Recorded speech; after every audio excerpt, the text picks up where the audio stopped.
Kampung Adat Ciptagelar sekarang dipimpin oleh Abah Anom Encup Sutisna yang berada di wilayah Kampung Sukamulya, Desa Sirna Resmi, Kecamatan Cisolok, Kabupaten Sukabumi, yang terletak di lereng Bukit Selatan Gunung Halimun.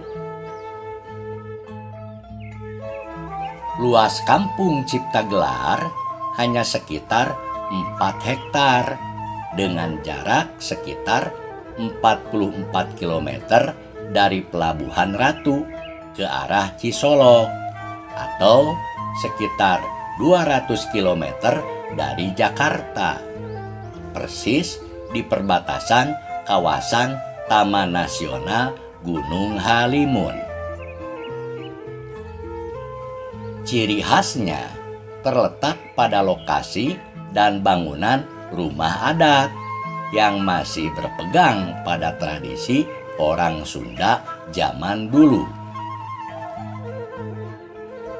Sistem keagamaannya Islam, namun memiliki unsur kepercayaan asli Sunda wiwitan yang kuat dengan upacara-upacara yang selalu diadakan. Kampung Adat Ciptagelar didirikan oleh pasukan atau sisa Laskar Pajajaran yang terdiri dari 3 kelompok untuk membentuk desa baru yang saling berhubungan. Dan Kampung Gede berfungsi sebagai pusat kasepuhannya. Kampung Gede pernah berpindah-pindah, yaitu saat menghindari pengaruh imperialisme Jepang dan adanya konflik politik DITII. Di perkampungan adat Ciptagelar masih ada pembagian profesi masyarakat selaku mak berang atau dukun bayi, bengkong atau dukun sunat, paninggaran atau para pemburu, dan para pemagar lahan pertanian secara goib dari serangan hama. Ada juru doa, juru pantun, dukun jiwa, dukun tani, juru sawer, serta giliran ronda malam. Menurut Kusnaka Adimiharja, dalam bukunya tahun 1992, masyarakat Kampung Ciptagelar menyebut dirinya kaum kasepuhan Pancer Pangawinan sebagai keturunan Prabu Siliwangi. Pancer artinya asal-usul atau sumber, sedangkan pangawinan atau ngawin artinya membawa tombak saat upacara perkawinan. Hal ini menunjukkan leluhurnya adalah pasukan khusus Pajajaran yang bersenjata tombak. Di Ciptagelar terdapat situs kampung Pangguyangan yang ditumbuhi pohon hanjuang atau pohon Pajajaran yang disinyalir bekas tempat pemujaan kaum animisme. Di antaranya terdapat situs megalitik Batu Jolang untuk tempat pemandian, Salak Datar, Tugu Gede, Cungkuk, Batu Kursi, dan Batu Dakon, yaitu alat perhitungan tanggal atau ilmu bintang. Sedangkan mengenai masyarakat Baduy, menurut Juwisno dalam bukunya berjudul Potret Kehidupan Masyarakat Baduy terbitan 1987, menyebut Awal mula pengasingan masyarakat Baduy terjadi saat wilayah Wahanten atau Banten sebagai bagian wilayah Pajajaran dikuasai oleh pasukan Syarif Hidayatullah dan Maulana Hasanuddin yang membawa misi menyebarkan agama Islam. Saat itu, orang-orang Wahanten bersama Prabu Pucuk Umun Arya Suranggana memilih melarikan diri ke arah selatan, meninggalkan istananya yang disebut Keraton Megah. Sampai rombongannya tiba di hulu Sungai Ciujung sebagai jantung Gunung Kendeng di antara Gunung Halimun dan Gunung Salak. Tempat itu kini disebut sebagai Petak Panembahan Arca Domas. Pengamat budaya Uday Suhada mengatakan bahwa warga Baduy atau orang Kanekes, nenek moyangnya adalah keturunan Batara Cikal, yaitu salah satu dari 7 dewa atau Batara yang diutus turun ke bumi. Asal-usul suku Baduy dikaitkan pula dengan Nabi Adam sebagai nenek moyang pertama mereka yang diturunkan dari surga di wilayahnya. Dan diyakini bahwa suku Baduy memiliki tugas bertapa yang bertujuan untuk menjaga keharmonisan dunia. Suku Baduy bermukim di kaki pegunungan Kendeng, Desa Kanekes, Kecamatan Leuwidamar, Kabupaten Lebak, yang berjarak sekitar 40 km dari Rangkas Bitung. Jakarta Kompas TV memberitakan adanya permintaan masyarakat Baduy Dalam yang terdengar tidak lazim untuk masa sekarang. Permintaan tersebut disampaikan melalui surat yang ditandatangani oleh Kepala Desa Kanekes Saija kepada Bupati Lebak, bahwa pertama, permohonan penghapusan sinyal internet atau mengalihkan pemancar sinyal atau tower agar tidak diarahkan ke wilayah tanah ulayat Baduy dari berbagai arah, sehingga tanah ulayat Baduy menjadi wilayah yang bersih dari sinyal internet atau blank spot area internet.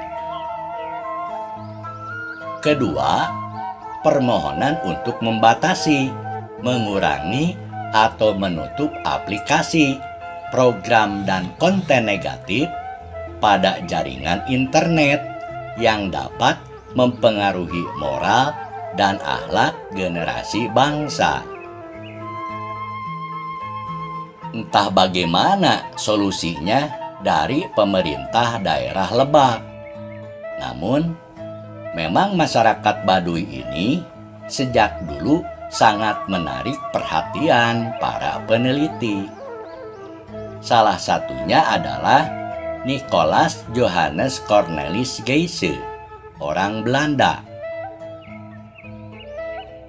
Ia melakukan penelitian pada periode 1939 sampai 1941. Kegiatan penelitiannya sepenuhnya dilakukan menggunakan bahasa Sunda tanpa penterjemah.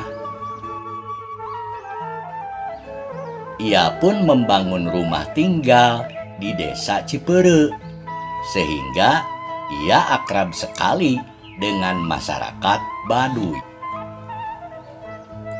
Hasil penelitian Nicolaas Johannes Cornelis Geyse dijadikan disertasi doktornya di Rijksuniversiteit Leiden, Belanda tahun 1952 dengan judul Baduy en Muslim in Lebak Parahiang, Zuid, Banten. Artinya Baduy dan Muslim di Lebak Parahyangan, Banten Selatan. Tulisan itu kini sudah diterbitkan menjadi buku oleh Kompas dengan judul Kajian Etnografis Masyarakat Adat di Lebak Parahyangan, Banten Selatan tahun 2022. Nicholas Johannes Cornelis Geise pernah menjadi rektor pertama Unpar Bandung tahun 1955 sampai tahun 1979 dan pernah menjadi uskup Gereja Katolik Bogor tahun 1962 sampai tahun 1975.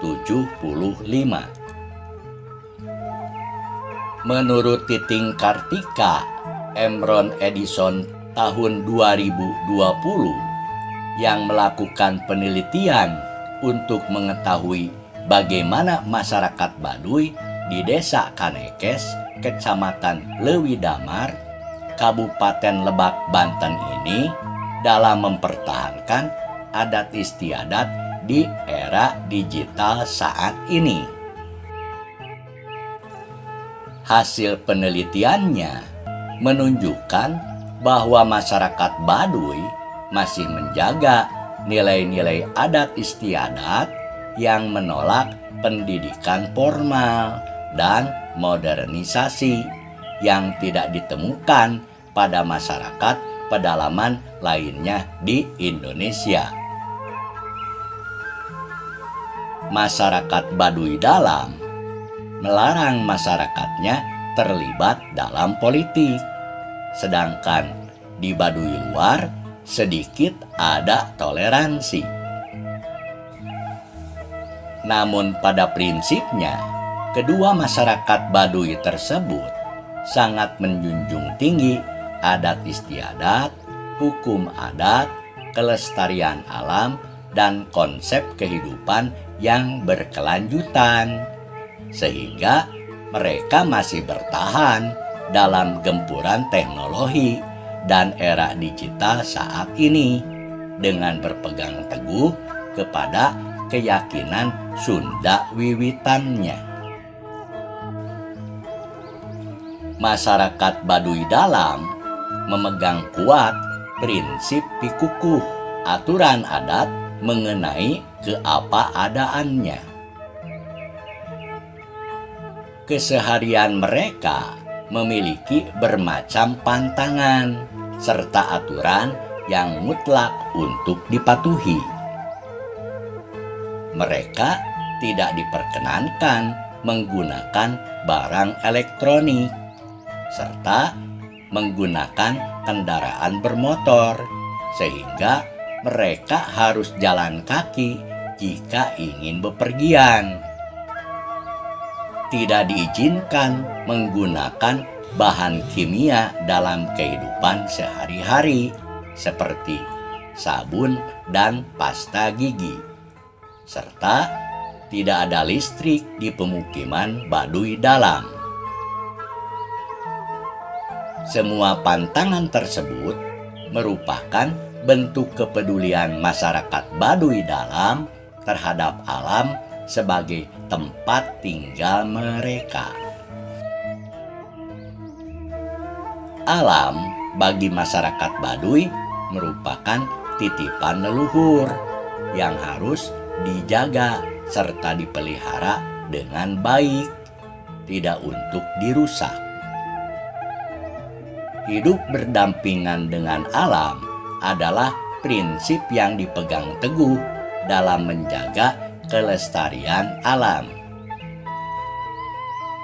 Eksistensi suku Baduy yang masih terjaga dari modernisasi dan berpegang teguh pada adat istiadat merupakan bentuk kehidupan manusia yang secara hakikat merupakan kebudayaan nenek moyangnya yang belum tersentuh oleh apapun.